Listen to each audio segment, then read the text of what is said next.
there, and welcome to the Slay Imposter Syndrome live coaching series. I am Cheryl McCreary, your executive leadership coach, and today I am talking about how to master your money mindset. I'm going to, talk about how to master your money mindset. So let's talk about this.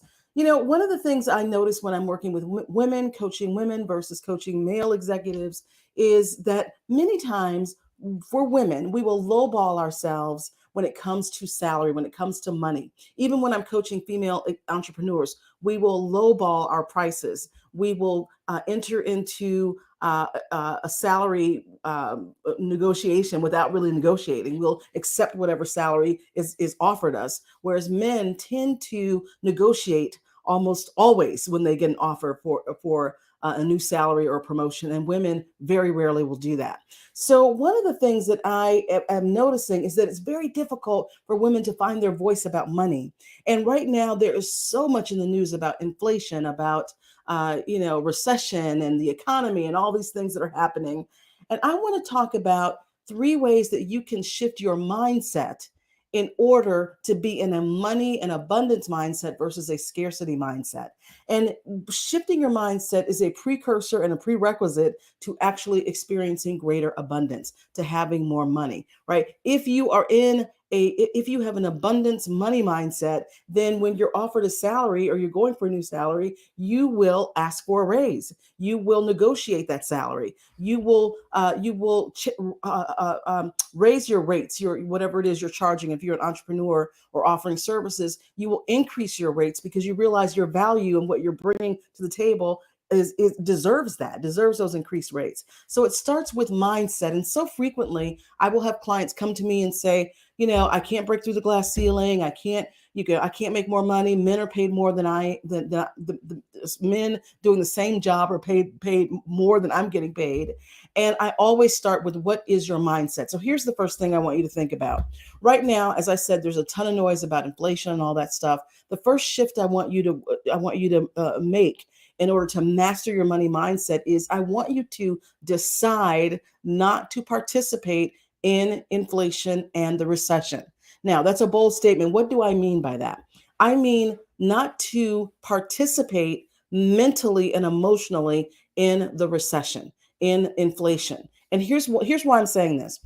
When we get caught up in reading the news and bemoaning the inflation and bemoaning what's happening, and oh my God, the economy and all of the recession and all this stuff, when we get caught up emotionally in those things, then our abundance mindset shrinks. It becomes a scarcity mindset. And then all we see around us is proof that there's scarcity, proof that there's not enough, proof that there's inflation. And we're not even open to possibilities for abundance. We're not open to making more money. We're not open to the next big client coming in that's going to shift everything, right? Because we're emotionally wired, mentally wired, and energetically wired into this inflation, recession, whatever. And so what I'm saying is, make a decision not to participate in that stuff. Now, of course, you have to put gas in your car. Of course, buy groceries and see the prices going up. But if you cannot have an emotional response to it, don't talk to people about the inflation. Don't be on social media talking about it. Don't engage with it. Just continue to just decide you're going to disengage. You're going to not participate in that. Let me just share this with you. I don't have the exact stats right now, but one thing I've been seeing in the news is how corporate profits are at an all-time high, how CEO payouts and CEO salaries are at an all-time high, or they're certainly up, right? And so it begs the question. So if we're having inflation, but yet corporations are making even more money, CEOs of these corporations are making even more money, it seems like inflation's only affecting some people.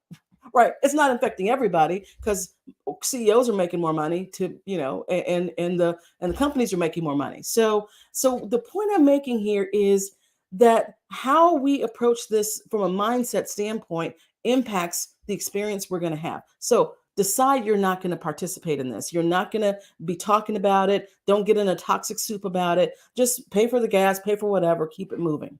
The second thing I want you to think about in terms of shifting your money mindset is, I want you to begin to look for evidence of abundance, right? So when you get into a scarcity mindset, what happens is you see all kinds of evidence around you of lack, right? Not enough money. I don't have enough this. There's not enough that. You see all the evidence that supports, oh my gosh, there's not enough. There's not enough. What I want you to do, no matter what your circumstance or situation is, I want you to begin to look for evidence of abundance. Where is there abundance? Where is there more than enough? And I always say, if you can't find it in your life or in people around you, then look to nature. Right? Take a look at nature. If you look at the trees outside, or grass on the ground, or sand on the beach, or dirt on the ground. I live in the desert, so there's a whole lot of dust, right? If I think about the abundance of dust, right? I can't even fathom it, right? The abundance of dust, the abundance of leaves on trees. When I look out my window and I see the rolling green grass, and look at all the blades of grass, look at that abundance, right? I look at the animals, or look to nature. So that's what I'll say to you is look to nature first. If you can't find any place else, there's abundance where things are abundantly growing. And you then, the third thing I want you to do to help shift your money mindset. So the first one was, you're going to decide not to participate in all the crazy economy stuff, mentally and emotionally.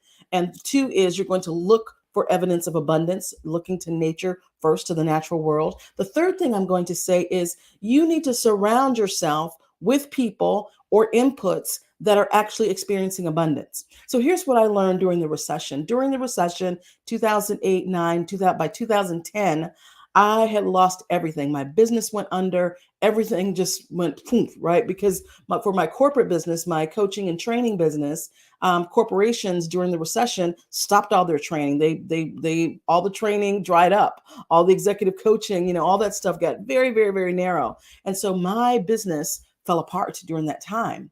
And so I was able to rebuild my business pretty quickly. But for a moment there, it was just like devastating. And here's what I learned as I went through that process, and I look back on that process. So I realized for myself that when I looked around at my social circle, I was the only one. I maybe had one other friend who was impacted by the recession. Every other friend that I had, and not business colleagues, but friends, every other friend in my social circle was doing fine during the recession. They did fine. They didn't lose their homes or didn't lose anything. Everyone did really well. And so when I looked around at that, that was helpful to me. Even though, I was like, why me, to a certain degree, it also was really helpful to look around and to see other people who either had some kind of resilience, or they were not impacted by it, right? For whatever reasons. And so that was really helpful to me, to help me begin to dig my way out, right? So I'm going to say the same thing for you right now. It's so important. Be around people, interact with people, or watch TV, or be on social media in things that have to do with abundance, with people who are doing well, with people who are saying to you, you don't have to be impacted by what's going on here. People who are saying to you, wow, I just made X amount of dollars. I personally am in this incredible group, women's entrepreneur group, that is super positive, and where I see every single day, I see at least three posts a day of someone breaking through a glass ceiling, someone upping their income, someone having a tremendous month or a tremendous day, or doing something great in their business. Every day I see this. And so the what it does for me is, it reminds me that my destiny, my money destiny, is not tied to what is going on out there. Sure, what's going on out there impacts it, but first I got to get my mind right. I have to be in a state of abundance, so that then my brain becomes a heat-seeking missile that finds where that abundance is. Where that abundance is, right? Because even in the worst recession, the worst depression, and the worst inflation, there are people who prosper. A lot of people prosper during the worst times. And so what you want to do is, you want to make sure that your mindset is setting you up so that you literally are taking in inputs, or seeing things that are opportunities that can turn everything around, or seeing where you can get promoted, and you can and get a bigger salary, or seeing where you can fill this little a specific niche in your business and still prosper. It is absolutely possible. So these are the things you want to do. Surround yourself with people and inputs that are actually doing well, who are not impacted, because that's going to help you. That's sort of throwing you a lifeline to make sure that you stay above water as all these different things are going on. So these are the ways I want you to be thinking about how to shift your money mindset. These are just 3 ways. I will talk more and more about it. But let me tell you, mindset trumps hard work every single time. And I'm not saying you don't need to work hard, but mindset trumps skill set. And so if your mindset is one of scarcity and lack, that is what you're going to trend to experience, because that's what you'll be seeing, that's what you'll be looking for evidence and proof of, that's what you'll be experiencing.